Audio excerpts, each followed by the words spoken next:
अपना हैंड।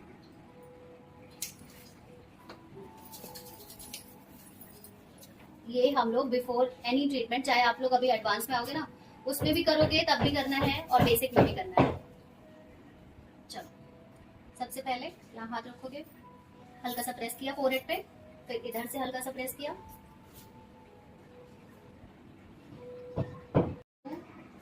3 4 5 6 7 8 और 9।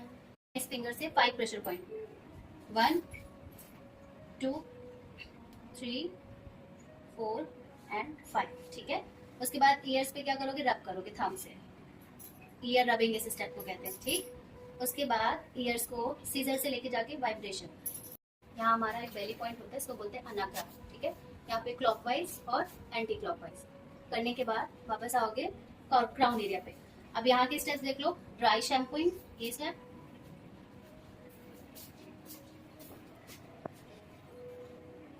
उसके बाद ड्राई हेयर स्ट्रेचिंग। अगर किसी को हेयर फॉल होता है तो ये, ठीक है, यहाँ से स्टार्ट करोगे, 1 2 3 4 5 एंड 6, फिर मिड ऑफ द फोरहेड। ठीक है, यहाँ पे हैंड रख के हल्का सा बस स्ट्रेच करना है। ठीक, ये आपका, इसको बोलते हैं, सारे स्टेप्स को बोलते हैं हार्मोनाइजेशन, रिलैक्सेशन के स्टेप्स हैं। अब इनको ड्रेप करने के लिए ये डिस्पोजेबल हेडबैंड है, और ये डिस्पोजेबल जो होता है इसको हम लोग स्क्वायर में कट करके ट्रायंगल बना के ड्रेप करेंगे। आप टाल ड्रेपिंग भी कर सकते हो, जैसे टाल को लगा के फिर इसको नीचे से लगा के टक कर दो। ठीक है, और आपका डिस्पोजेबल ज्यादा अच्छा होता है, टाल गंदा हो जाता है, यहाँ पे ऐसे क्रीम लग सकता है, जेल लग सकता है, तो ये वाला क्या होता है, हम यूज करते हैं फिर फेंक देते हैं। निकालो इसको, एक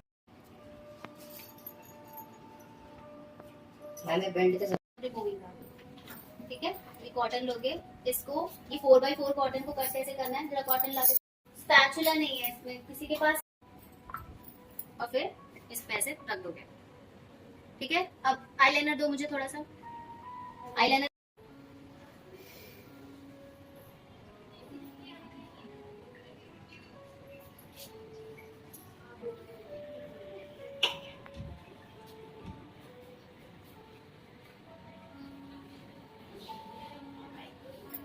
ठीक है, ये हो गया वेट कॉटन।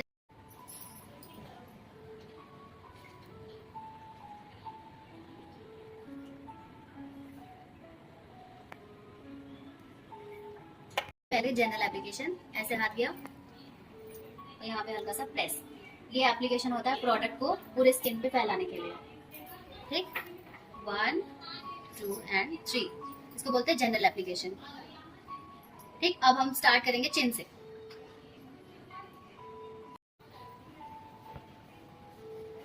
जिस भी प्रोडक्ट में ज्यादा झाग ना बने, समझ लेना प्रोडक्ट अच्छा है, केमिकल्स फ्री है। ठीक है, यहाँ गए, अब इसके बाद यहाँ से हम फोरहेड पे जाएंगे। ठीक है,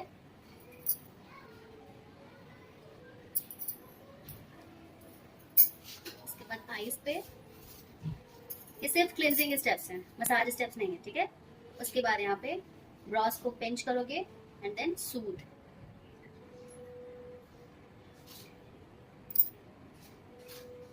तो जनरल एप्लीकेशन करना है, फिर नोज पे,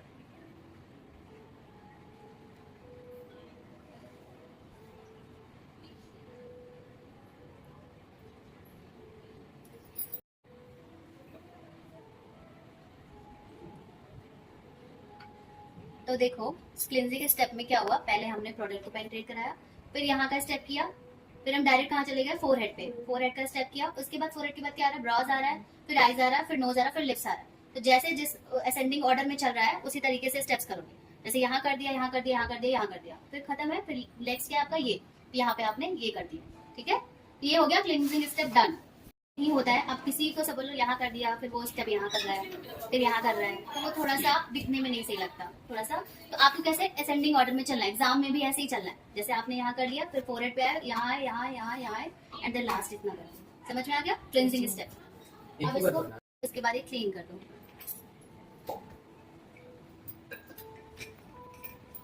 और क्लिनजिंग आप यहाँ पे भी कर सकते हो, बट मैं मसाज करूंगी यहाँ पे।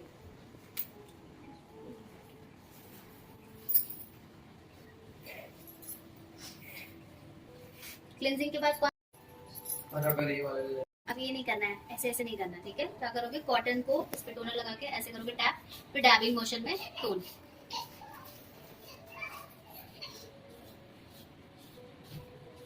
टोनिंग का क्या काम होता है, पीएच बैलेंस करना और इन्फ्लेमेशन कम करना।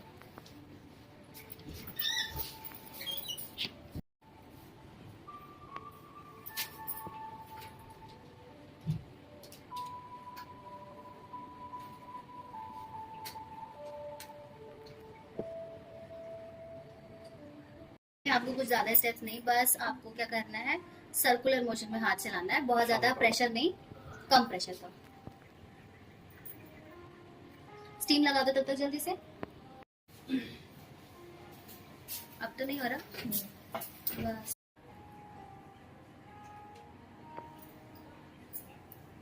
ठीक है, ऑयली स्टिक। ठीक है।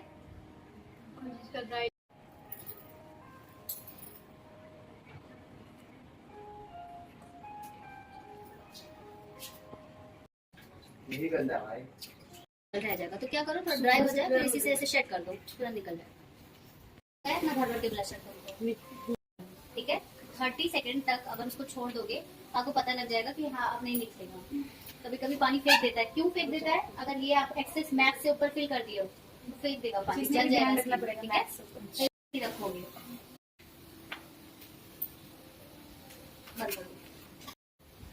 बंद कर दो, हटाओ।